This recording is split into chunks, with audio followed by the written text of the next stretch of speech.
اعوذ باللہ من الشیطان الرجیم، بسم اللہ الرحمن الرحیم۔ السلام علیکم۔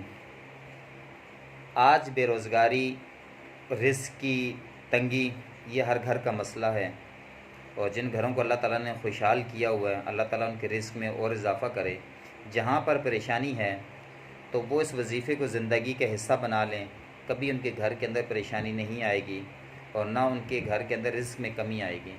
قرآن مجید کی سورہ واقعہ، اس سورہ کو کوشش کریں کہ مغرب کی نماز کے بعد آپ اس سورت کی تلاوت کریں روزانہ۔ انشاءاللہ اللہ تعالیٰ آپ کے رزق میں اضافہ فرمائے گا۔ اگر آپ بے روزگار ہیں تو اللہ تعالیٰ بہتر روزگار عطا فرمائے گا، اور اللہ تعالیٰ آپ کی غیب سے مدد فرمائے گا، اور ایسی مدد فرمائے گا جہاں سے آپ کی سوچ بھی نہیں ہے۔